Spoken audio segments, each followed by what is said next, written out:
Shalom! Continuando os nossos estudos sobre a volta de Cristo, nós queremos hoje pensar um pouquinho sobre os sinais que a Bíblia diz acontecerão nos tempos que antecederão a volta de Cristo. Nós não vamos esmiuçar tudo, há muita coisa acontecendo, mas queremos pegar alguns textos bíblicos, principalmente os evangelhos, e anotarmos ali que os sinais de fato estão acontecendo. Nós já mencionamos vários deles à medida em que nós avançamos nessa série de meditações. Nós vimos, por exemplo, a questão da preparação da igreja, a noiva de Cristo, as promessas de avivamento. Nós vimos sobre Israel, principalmente o renascimento, o reflorescimento da figueira em 1948, quando Israel se tornou uma nação reconhecida e organizada perante as Nações Unidas. Hoje nós vemos os judeus voltando em massa para Israel e muitas palavras de judeus, de rabinos judeus, falando que o Messias que eles esperam virá. Ou seja, eles esperam um Messias a primeira vez, o guerreiro, o libertador. Nós esperamos o Messias a segunda vez, o seu retorno, mas ele virá como libertador para Israel. Já vimos isso também.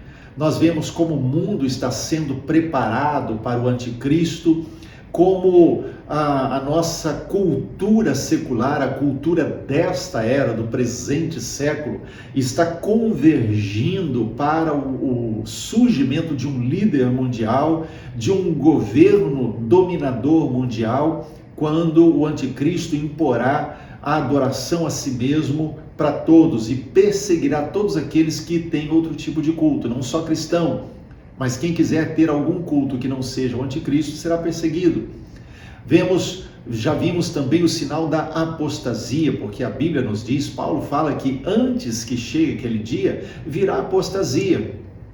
E a apostasia no passado já foi uma preocupação no sentido das pessoas que saíam da igreja e iam para o mundo.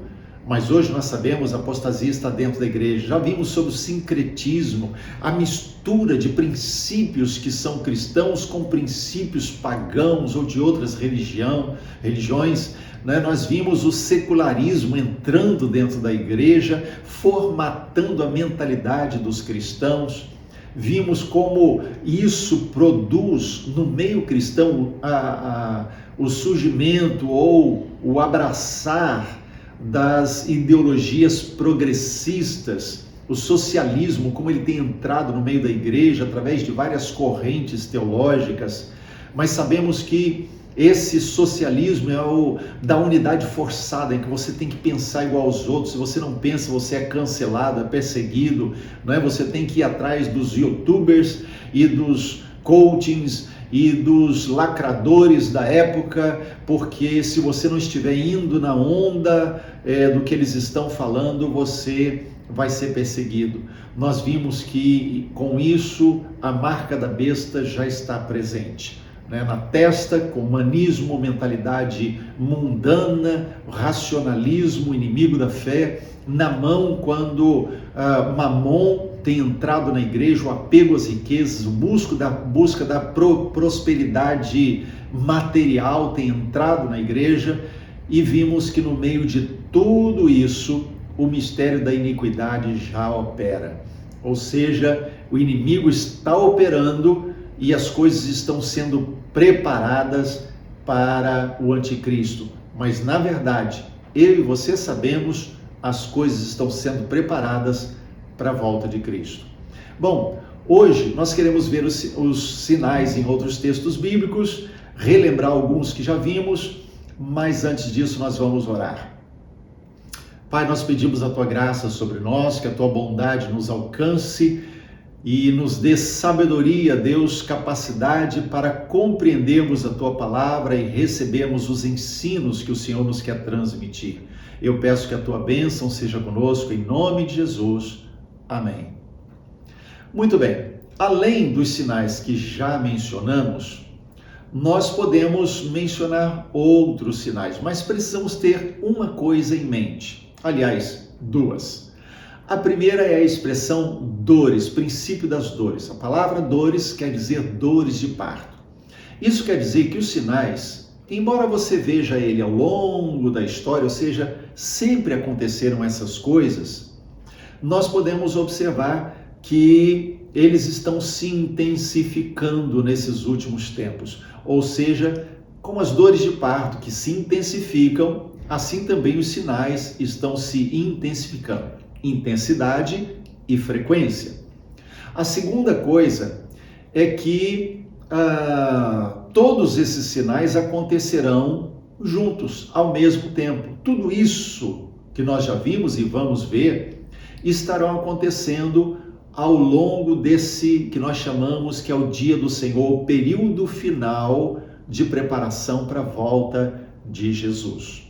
Bom, nós vamos começar lendo um texto, e o nosso texto de hoje está em Mateus, capítulo 24, e nós vamos ler juntos do verso 3 até o verso 14, que diz assim: No Monte das Oliveiras achava-se Jesus assentado, quando se aproximaram dele os discípulos, em particular, e lhe pediram: Dize-nos quando sucederão essas coisas e que sinal haverá da tua vinda e da consumação do século. E ele lhes respondeu: Vede que ninguém vos engane, porque virão muitos em meu nome dizendo: Eu sou o Cristo, e enganarão a muitos. E certamente ouvireis falar de guerras e rumores de guerras. Vede, não vos assusteis, porque é necessário assim acontecer, mas ainda não é o fim. Porquanto se levantará nação contra nação, reino contra reino, e haverá fomes e terremotos em vários lugares. Porém, tudo isso é o princípio das dores. Então sereis atribulados e vos matarão. Sereis odiados de todas as nações por causa do meu nome. Nesse tempo, muitos hão de se escandalizar, trair e odiar uns aos outros. Levantar-se-ão muitos falsos profetas e enganarão a muitos. E por se multiplicar a iniquidade, o amor se esfriará de quase todos. Aquele, porém, que perseverar até o fim, esse será salvo. E será pregado este evangelho do reino por todo o mundo, para testemunho de todas as nações. Então verá o fim. Agora nós podemos pular lá para o verso 23, verso 24, porque vamos usá-lo mais para frente no nosso estudo, e ler assim: Então, se alguém vos disser, eis aqui o Cristo, ou ei-lo ali, não acrediteis, porque surgirão falsos cristos e falsos profetas, operando grandes sinais e prodígios para enganar, se possível, os próprios eleitos. Então, quando nós olhamos para esse texto, nós vamos encontrar aqui já Jesus enumerando vários sinais. Veja que os discípulos perguntaram e agora estão curiosos: que sinais nós teremos? E Jesus fala. Se Jesus falou que esses sinais virão, nós podemos esperar que eles farão parte da sinalização da volta de Jesus. Então, por exemplo, Jesus fala sobre falsos cristos e apostasia. Então, eu quero falar um pouquinho, porque no verso 5, por exemplo, ele diz: virão muitos em meu nome, dizendo, eu sou o Cristo, enganarão a muitos. Então, como é que a gente pode entender isso? Porque ele diz, olha, dizendo eu sou o Cristo. A palavra Cristo, ela quer dizer ungido, escolhido.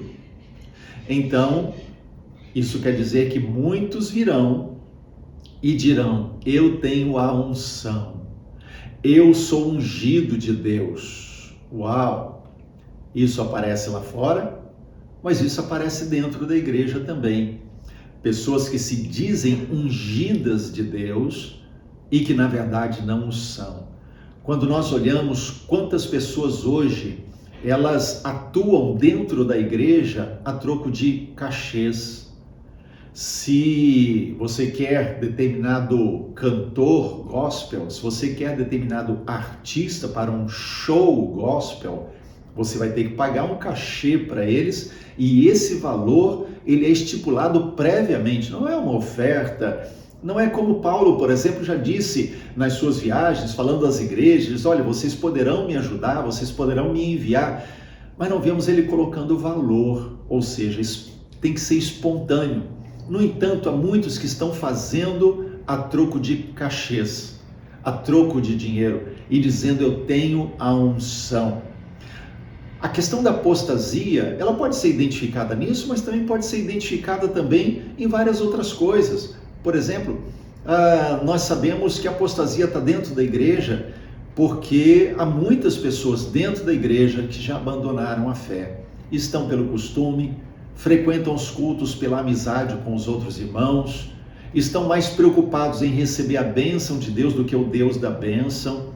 Enfim, nós vemos os falsos cristos, a apostasia, e isso tudo como sinal de que Cristo está à porta.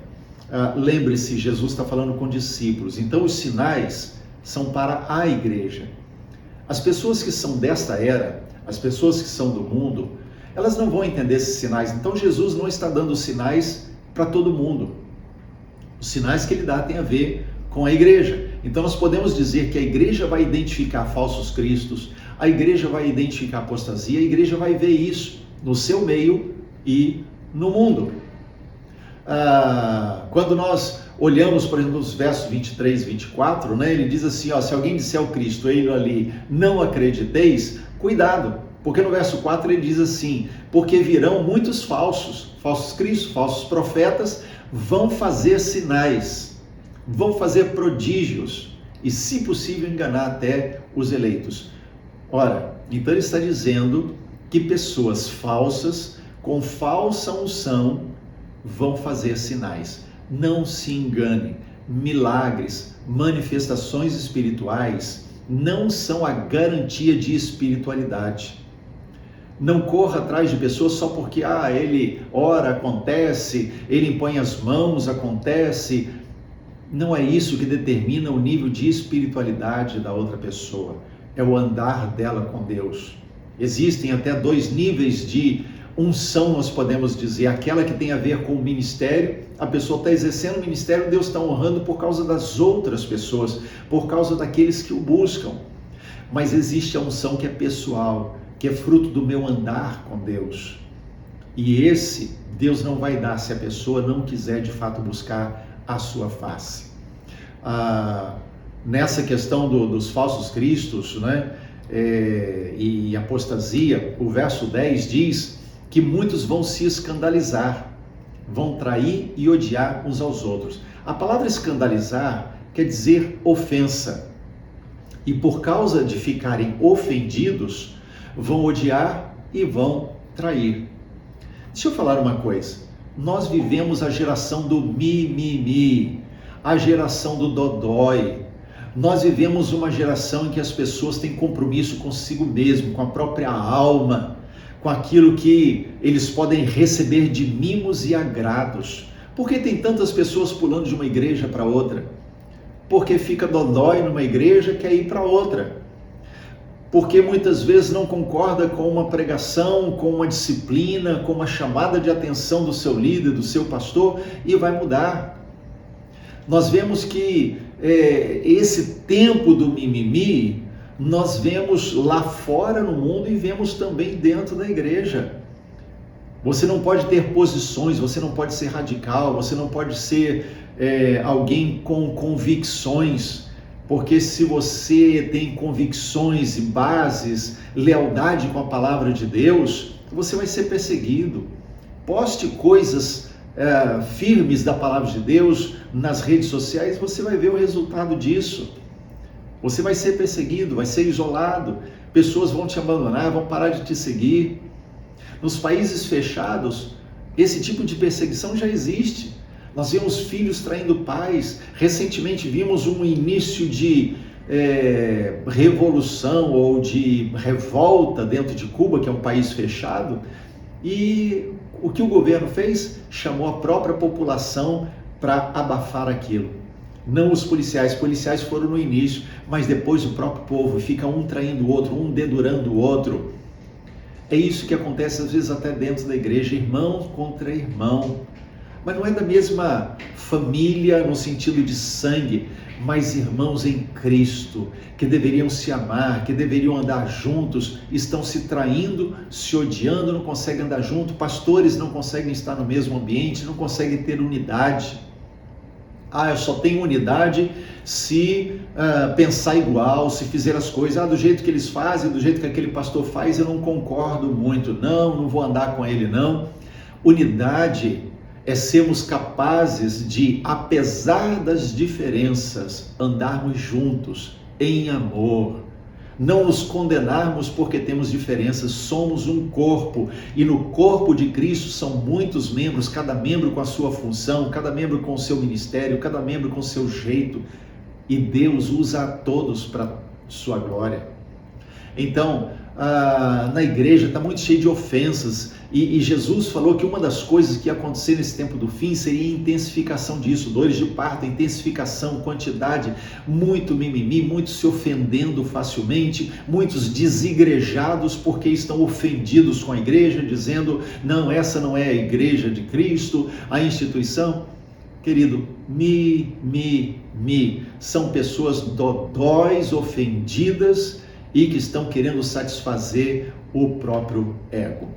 Outros sinais que Jesus menciona ali são as guerras e revoluções, fome, catástrofes e terremotos.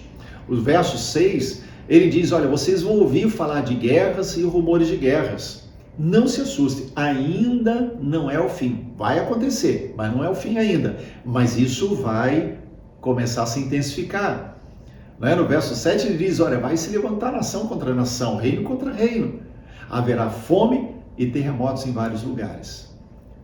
E aí de repente você vê no noticiário as tropas americanas se retirando do Afeganistão e o grupo Talibã tomando conta da nação, perseguindo, matando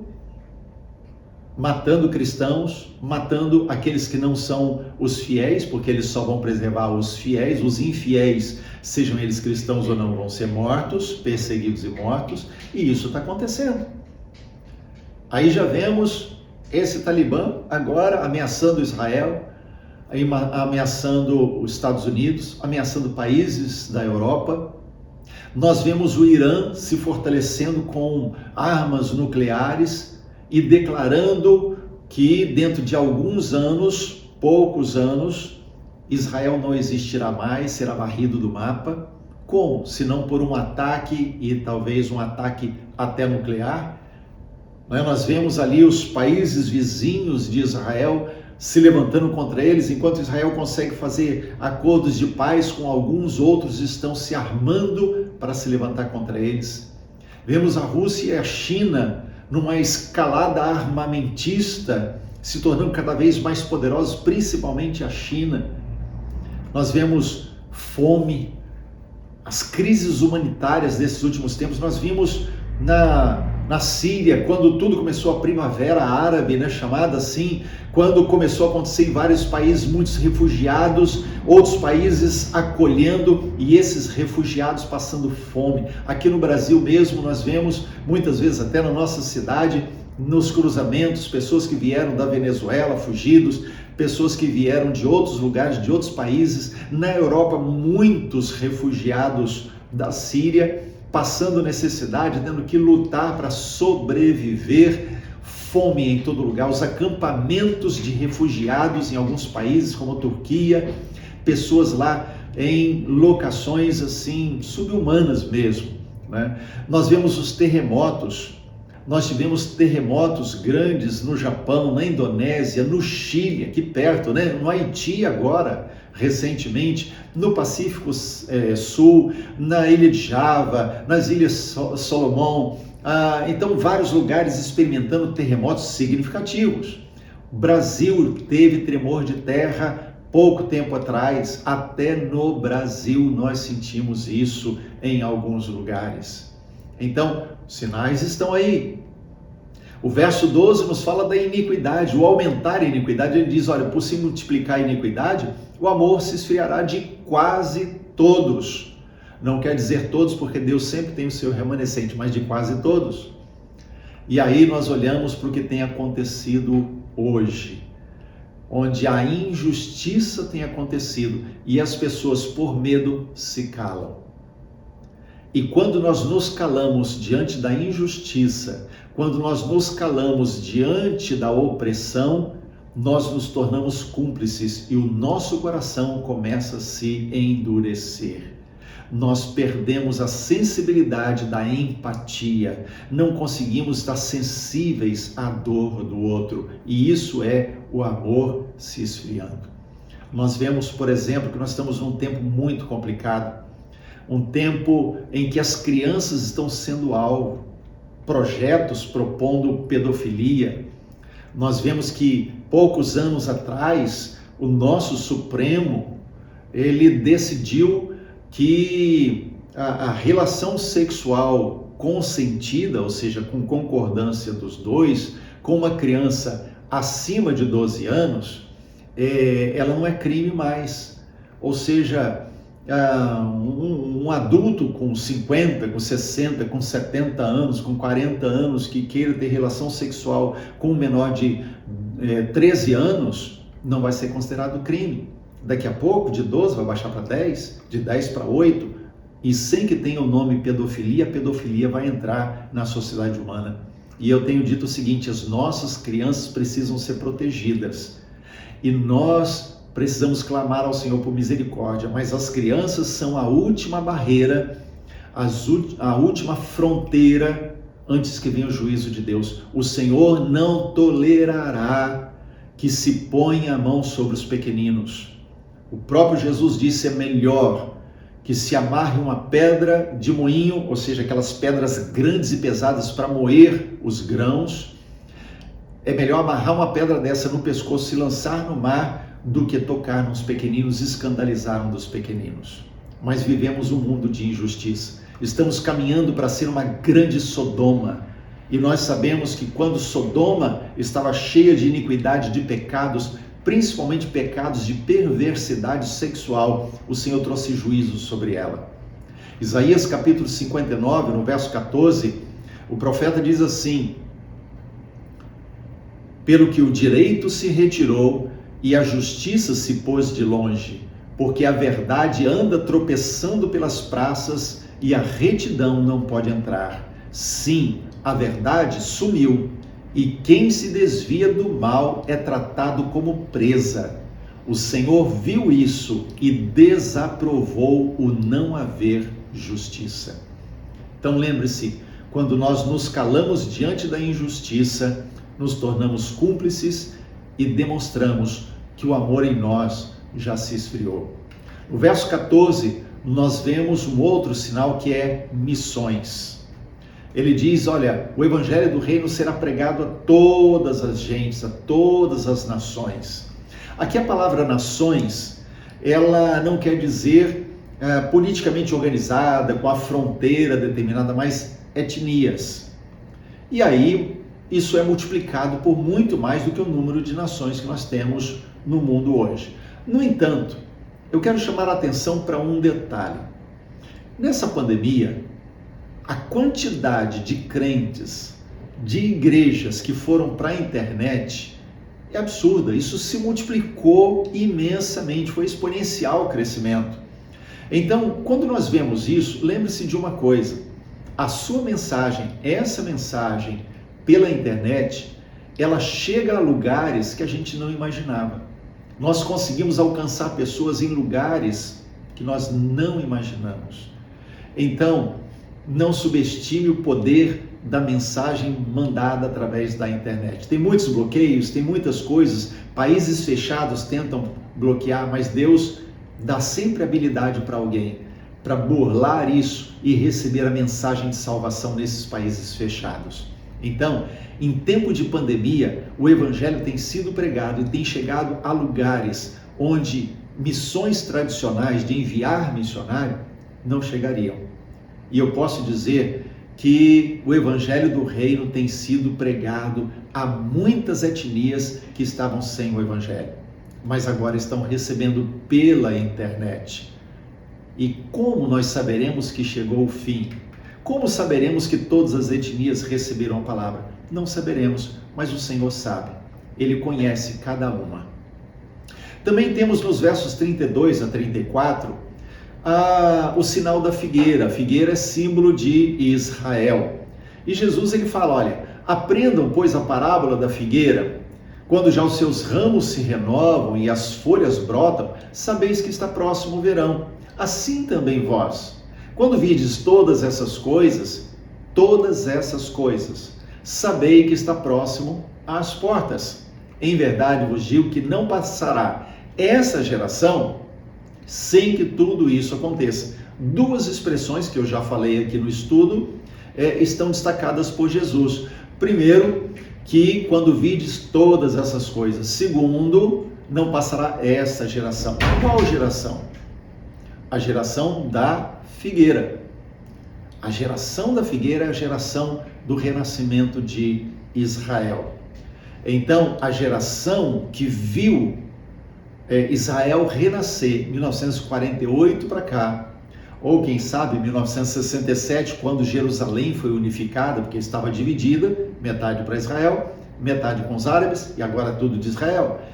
Não sabemos o critério que Deus usa nisso, mas sabemos sim, Israel, a figueira floresceu. E aí, agora nós podemos dizer que essa geração verá todos esses sinais acontecendo.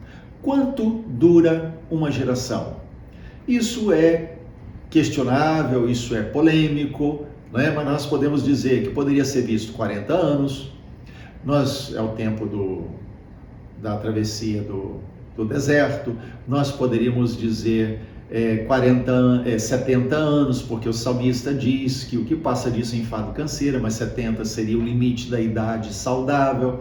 Nós poderíamos dizer que é 100 anos, porque quando Deus disse para Abraão a respeito da sua descendência, ele disse, olha, eles vão ficar 4 gerações num povo estranho, sendo oprimido, né? E depois de 400 anos, eles vão sair e virão para essa terra. Então, dando uma identificação de 100 anos para a geração. Enfim, nós não sabemos exatamente, mas isso não importa. O que importa não é a gente determinar qual é o ano que Jesus vai voltar. Jesus disse, olha, não se importe com o dia, nem com a hora, isso cabe ao Pai. Se importe em observar os sinais e se preparar, porque ele virá como um ladrão de noite e a qualquer momento poderá vir. Nós vemos um outro texto que é Daniel capítulo 12, o verso 4, ele diz, tu, porém, Daniel, encerra as palavras e sela o livro até o tempo do fim. Muitos o esquadrinharão e o saber se multiplicará. A palavra saber significa ciência, conhecimento humano. E nós já vimos em estudo passado, né, na meditação passada sobre Zacarias 5, que a mentalidade caída produz a mentalidade dessa presente era. Mas nós vemos que tudo que o homem tem produzido hoje, num princípio parece bom, mas depois é sempre usado para o mal. Mas vemos a ciência se multiplicando, o conhecimento humano se multiplicando. Aí nós vemos a inteligência artificial, os órgãos artificiais, existem órgãos que podem substituir o órgão natural humano e isso permanecer. Ou seja, não é apenas um temporário, mas ele permanecer no corpo humano. Nós vemos o homem já se preparando para colonizar a Lua e já mandando missões para fora do sistema solar, em direção ao Sol, né? Colonização de Marte tem sido planejada. Nós vemos, nesse tempo de pandemia, as vacinas sendo produzidas em tempo recorde. Tempos atrás, para se produzir uma vacina, era 4 anos ou muito mais às vezes. Mas, de repente, em menos de um ano, já a vacina e o mundo inteiro sendo vacinado. Nós vemos o homem hoje, a ciência, observando o cosmos, né, o universo, descobrindo novos planetas, estrelas, e isso numa velocidade extraordinária. Em 2016, os médicos anunciaram o nascimento de um bebê de 3 pais. Presta atenção, é isso mesmo. 2016, um bebê nasceu de 3 pais. produzido a partir do esperma do pai, do núcleo celular da mãe e do óvulo de uma terceira doadora que teve o seu núcleo removido. Ou seja, na verdade, 3 pais no sentido genérico, né? Um pai, 2 mães e os 3 ali gerando um bebê. Isso é a ciência se multiplicando ao ponto de a ciência abolir Deus, porque a ciência se considera Deus. Quando nós olhamos para Lucas, capítulo 21, vamos ver outros sinais, por exemplo, pestes, pragas, né? Ele diz lá no verso 11, haverá grandes terremotos, epidemias, a fome em vários lugares, coisas espantosas e também grandes sinais nos céus. Então, falando de pestes e pragas, eu posso enumerar, por exemplo, em 1981, o surgimento do HIV. Em 2009, a gripe suína ou H1N1. Nós podemos ver notícias pelo mundo do Ebola, a Zika, a dengue, chikungunya, a febre amarela, tantas outras. A febre amarela estava praticamente extinta no Brasil e de repente começou a voltar. A Covid-19 agora, nós sofrendo esses 1 ano e meio, né, caminhando para 2 anos de pandemia. São as pestes e pragas se multiplicando. Também ele diz lá em Lucas sobre os sinais nos céus. O verso 11 e o verso 25 nos diz assim: haverá grandes terremotos, epidemias e fome em vários lugares, coisas espantosas e também grandes sinais no céu. Verso 25, haverá sinais no sol, na lua e nas estrelas, sobre a terra angústia entre as nações, em perplexidade por causa do bramido do mar e das ondas. Quando Deus criou os astros, né, o sol, a lua, as estrelas, colocou no céu, lá em Gênesis 1:14, ele diz que os astros, eles foram dados para sinais. Deus fala através da sua criação. E o inimigo tenta usar também a criação a seu favor. E os sinais dos tempos, eles aparecem através disso. Por exemplo, nós vimos 2014, 2015 foi especial, teve outras luas de sangue. Então, 2014, 2015 foi extraordinário, porque nos 2 anos seguidos, nós tivemos em cada ano luas de sangue, na festa da Páscoa e na festa de Tabernáculos, na primeira e na última. Uau! Luas de sangue. A lua se converterá em sangue. Há sinais na lua, né? E aí vemos os astros dando o sinal enviados por Deus, né?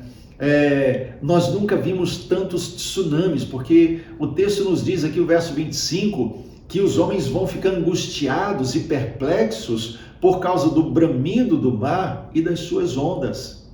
E nunca vimos tantos tsunamis quanto nesses nossos tempos, nos últimos 10 anos, vamos colocar 20 anos no máximo.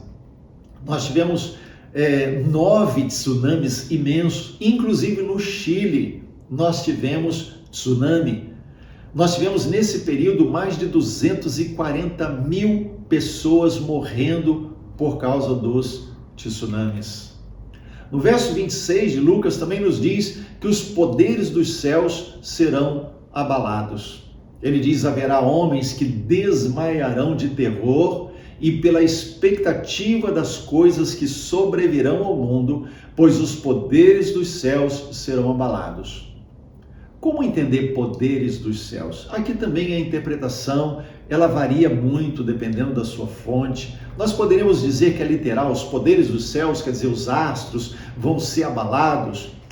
Nós até vemos algumas interpretações nesse sentido. Serão meteoros? Sim, volta e meia meteoros passam muito próximos da Terra, né? Asteroides entram até dentro da atmosfera terrestre, são dissolvidos, né, quando entram. Mas podemos pensar também num sentido figurativo, o agir de Satanás, que são os principados poderes, as potestades, né, esses poderes que atuam no cosmos, né? O agir de Satanás, do anticristo, será abalado. Será o soar da última trombeta? Você já imaginou na descrição bíblica um anjo que vai tocar a trombeta? Ele é grande demais. E o soar da última trombeta será algo extraordinário, fará abalar céus e terra. Então imagina que as pessoas vão ficar aterrorizadas quando isso acontecer. Bom, nós não sabemos qual a melhor interpretação para isso. Talvez seja o último sinal que está faltando. Mas talvez por ser o último, seja aquele que vai acontecer, acabou. Aconteceu, é o fim. Agora, lembre-se sempre, em verdade vos digo, não passará esta geração sem que tudo isso aconteça. Todos esses sinais que nós vimos, mencionamos aqui até rapidamente, são sinais de que Jesus está às portas, Ele está voltando, está aí. E todos eles estão acontecendo nesses nossos dias. E a intensidade e frequência aumentando como as dores de parto daquela que está para dar à luz. Então, fique atento. Mantenha o seu coração firme no Senhor. Não importa se os sinais se intensificam, se vai ser já, se vai ser daqui a 100 anos. Não importa. O mais importante é, esteja preparado. A qualquer momento ele virá.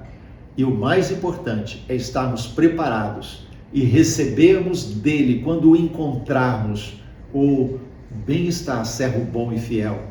Foste fiel no pouco, sobre o muito te colocarei.